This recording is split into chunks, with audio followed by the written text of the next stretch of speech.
Assalamualaikum warahmatullahi wabarakatuh. Saya Retnasari akan menjelaskan tentang perumusan teori akuntansi.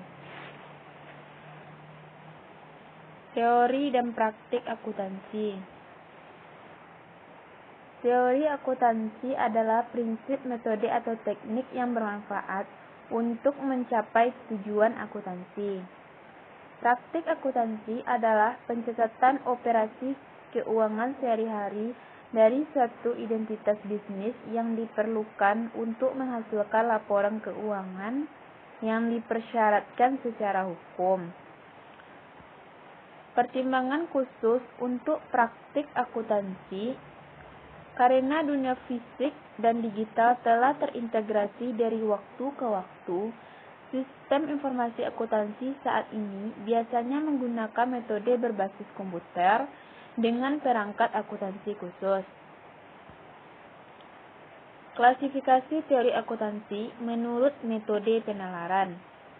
Atas dasar metode penalaran yang digunakan, teori akuntansi dapat dirumuskan dari berbagai pendekatan yang berbeda, yaitu pendekatan deduktif, induktif, etika, sosiologi, ekonomi, dan eklektik. Pendekatan deduktif adalah perumusan teori akuntansi yang didasarkan pada pendekatan deduktif, dimulai dari proposisi akuntansi dasar sampai dihasilkan prinsip akuntansi yang rasional sebagai pedoman dan dasar untuk mengembangkan teknik-teknik akuntansi. Langkah-langkah yang dilakukan adalah sebagai berikut. Pertama, menentukan tujuan laporan keuangan. Kedua, memilih postulat akuntansi yang sesuai dengan kondisi ekonomi, politik, dan sosiologi. Ketiga, menentukan prinsip akuntansi. Empat, mengembangkan teknik akuntansi. Pendekatan induktif. Pendekatan induktif didasarkan pada konklusi yang digeneralisasikan berdasarkan hasil observasi dan pengukuran yang terinci. Langkah-langkahnya dilakukan mencatat semua observasi, menganalisa dan mengklasifikasikan hasil observasi. Hasil observasi digeneralisasi. Kemudian pengujian terhadap generalisasi. Pendekatan etika. Pendekatan etika didasarkan pada konsep kebenaran, keadilan, kewajaran, kejujuran.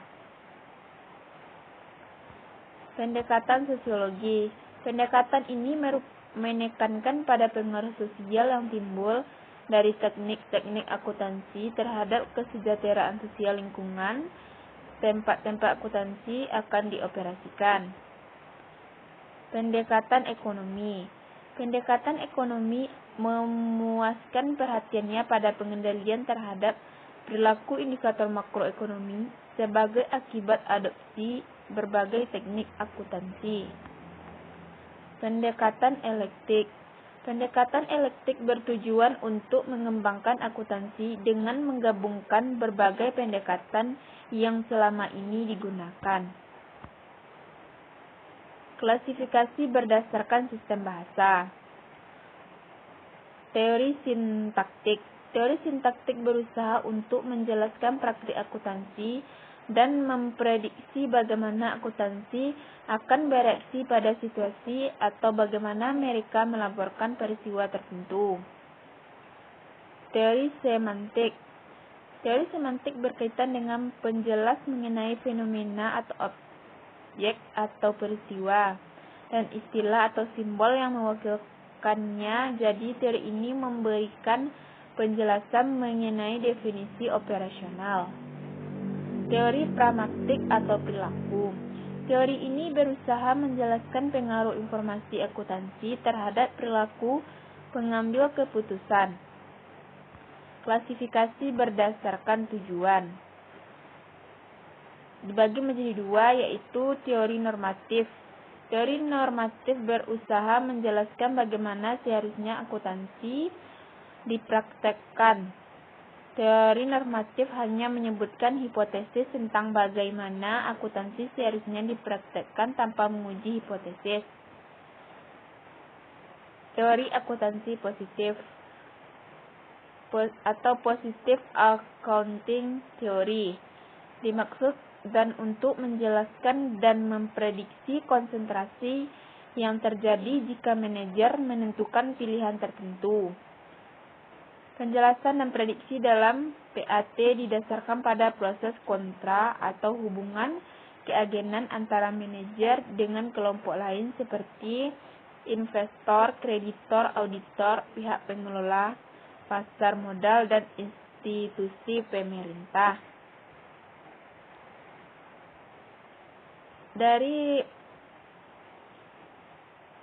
perumusan teori akuntansi tersebut dapat disimpulkan bahwa teori akuntansi sangat penting perannya dalam kita memecahkan masalah serta untuk melakukan sebuah penelitian. Mungkin hanya itu dari saya, terlebih dan terkurang saya mohon maaf. Saya akhiri dengan Assalamualaikum warahmatullahi wabarakatuh.